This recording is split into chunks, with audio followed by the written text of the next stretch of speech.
We're going to go on the era about arts talk around the Revolutionary War. We are going to look at General Lafayette, his life and times, and Ian Van Son is going to tell us about that. Excellent. Well, over to you, Ian. Thank you. Hopefully you can see the screen that I'm sharing. We can, and yes. hopefully you can hear me. Great. So yeah, I'm gonna take a brief trip through the life of Lafayette here. You can see here in his Continental Army uniform. You can see his 2 stars denoting the Major General rank. And yes, that is his full name on the left, the Marquis de Lafayette, but please just call him Gilbert. And I think he's someone that everyone in the US has heard of, the Frenchman in the Revolutionary War, often invoked in connection with French-US relations. There's many things named after him. For example, Lafayette Square in Washington, D.C.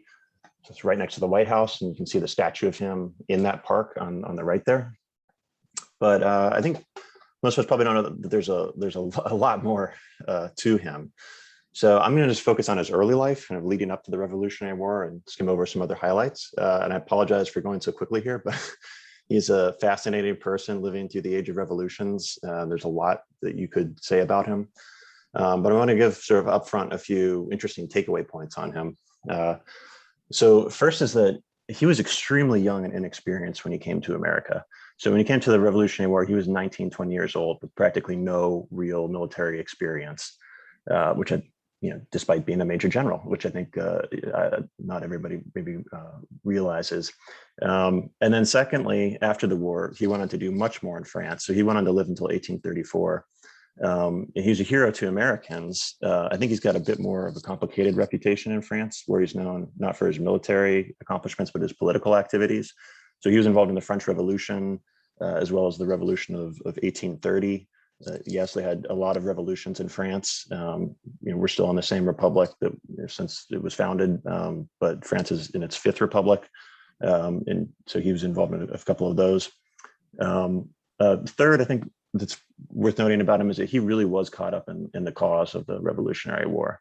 So he came to America for a few reasons, but one was definitely that he was genuinely caught up in the ideas of the Enlightenment. He was a liberal idealist, inspired by the fight for liberty against despotism. I think he is a credit to young liberal idealists everywhere.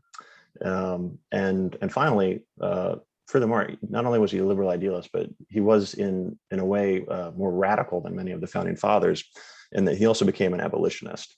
And he spoke quite openly to his elite American friends about this, trying to sort of push them in that direction, fortunately rather unsuccessfully. So I wanted to briefly read a letter from him to John Adams, part of that where he was thanking him for sending him books about abolitionism. And he tells him, whatever be the complexion of the enslaved, it does not, in my opinion, alter the complexion of the crime which the enslaver commits. It is to me a matter of great anxiety and concern to find this trend is sometimes perpetrated under the flag of liberty, our dear and noble stripes. So I think it's definitely worth emphasizing here that Lafayette really believed in the equality of men, and he wanted the U.S. to take the next step and abolish slavery. So a little bit about his early life. This is where he's from. Chavignac in the Auvergne region in France, and as you can see, that's really kind of out there. This is his childhood home, which you can visit, the Chateau de Chavignac, in this very rustic, provincial, sparsely populated area where he grew up until 10, running around the countryside. Now, he is the son of a marquis, which is a very high title, and he has this ancient military noble lineage. But his father doesn't really have a lot of money. They're kind of low-level country nobles, but they are military nobles. So his father gets a commission as a colonel, partly through his wife's family connections, just at the start of the 7 Years' War. And he's actually stationed along the Rhine when Lafayette is born, and is killed there in action a couple of years later by British artillery. He's 27, Lafayette was 2. So he loses his father very early. And this is the first in a series of events that kind of changed the course of Lafayette's life, his future, which are kind of interesting to see how that changes. So soon after that, then his maternal uncle dies childless, so he becomes the heir, not just to his father, but also to his mother's side of the family, which is much more wealthy. So at 10, he's brought to Paris. He's kind of an awkward nobody, country noble. but he's there to be groomed for the elite. And his mother dies suddenly from illness when he's 12. And so at this point, he's an orphan, but he's inherited this huge fortune. He's now a little young, but a very eligible bachelor. So a marriage is soon arranged to the most important family around, the Noailles. And here you can see this was once a palace of the Noailles family in Paris. So he moves into the palace of the Noailles, absorbed into their family. This is a serious social promotion for him. And he's married in 1774 when he's 16 and the bride is 14. And you can see there's actually a little plaque on that building, which you can see more close up here about that marriage. So here's a portrait of him at 15. And an interesting side note is that this painting was sold at auction for $81,000. So the same year, so this is kind of roughly around, this point in his life. And the same year as the wedding, there's a major shift in France as the king dies after a 59-year reign. And Louis XVI takes over, who's not yet 20, with his wife, Marie Antoinette. And there's this total change at court where it's no longer old and stuffy. It's like a party atmosphere with lavish spending. And he's really part of that world at this point. So he's at the parties in Versailles, with the king and queen. He's running in the circles with the creme de la creme. So that's, that he's now at that level due to this sort of series of events.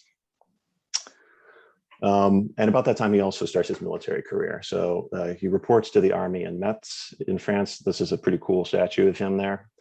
Thanks to his father-in-law, remember, most powerful family in France, he gets a commission as a captain in the Noailles family regiment, which he's totally unqualified for.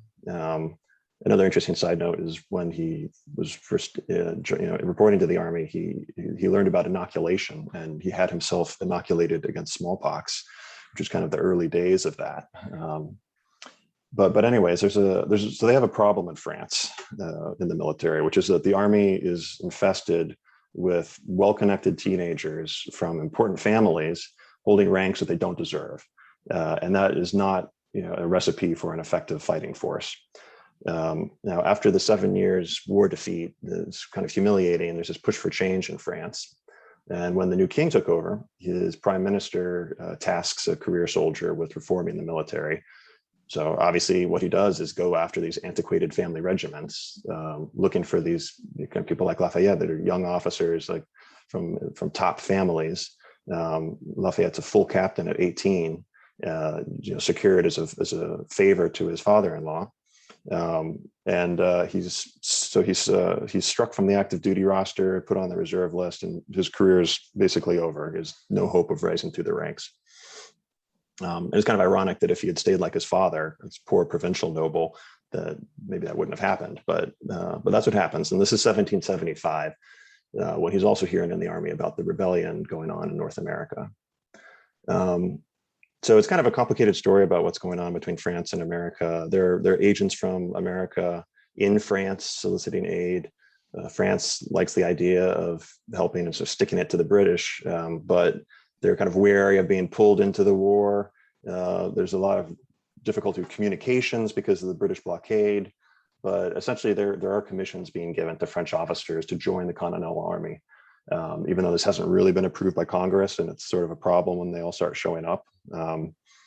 But anyways, Lafayette sees this as an exciting prospect, given his predicament. He can go to America, maybe see action, fight for these high ideals that he's taken with, take on the British.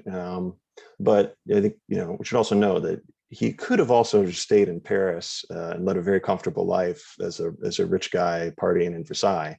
But he decides instead to forge his own path, make his father-in-law very angry, and try to head to America. This gets complicated because as he's planning to sail for America, the French king signs a proclamation forbidding French officers from joining the Continental Army.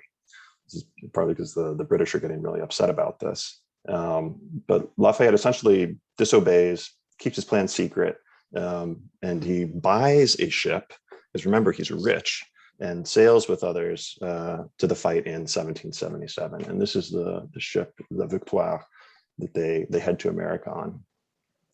So in America, some issues initially, but essentially, once he can prove who he is, he's quite welcome as with his title and his connections to the elite in France. The people in America understand that they really need the support of France if they're going to possibly succeed in this revolution, and he could be useful. He's also, again, rich and volunteering to serve for free. So he's made a major general, which is another absurd promotion, but it's very clear that he's a political general. He's not going to really command. He's just there for his status and wealth. But he insists that he served directly under Washington. So here's a statue of him meeting Washington by Bartholdi, who's known for his most famous work, the Statue of Liberty, the French sculptor. And there's actually a copy of this statue in both Paris and New York City. So he reports to Washington, meets him, but even though his wealth and his title are what opened the doors, he ultimately becomes a success because of his courage in battle, his talent, his embrace of the cause, his dedication to getting France involved, and also his youthful spirit, which wins some support from common soldiers. And he and George Washington ultimately become close friends. He literally names one of his kids George Washington. And but he's just a young kid. So he tells Washington he's there to learn, which wins him some points. He's not telling Washington what to do. And immediately after starting, he sees action in the Battle of Brandywine. And that's what you see in the center here. Essentially, the British were pushing to capture the capital, Philadelphia. And so there was a battle in between, which ultimately Britain succeeded and captured Philadelphia. But he's in that battle, and he proves himself effective, shows courage. He's wounded, and he keeps going. And he basically wins over Washington as, he's actually useful. And he's more committed to the fight than many others that are coming over. Because it's also worth keeping in mind that this war was not necessarily what people like Lafayette coming from France thought it was going to be. It was a really ragtag army, and there were some really low points in the war where people were starving and were not being paid, and there were mutinies. So it wasn't always pretty, but he stuck with it. So Washington lets him command troops, and after France fully enters the war in 1778, he dives into the role of expert in Franco-American relations because he's made friends with these American leaders. So as the French are coming over, he can act as a go-between. He eventually actually goes back to France to lobby the government there for aid, together with Benjamin Franklin. And at this point, he's a big deal in France too. Also, keep in mind at this point that Spain also declares war on Britain once France is in. We just kind of focus on the American part, but Britain was actually fighting a world war in America, Europe, the Caribbean, and the East Indies.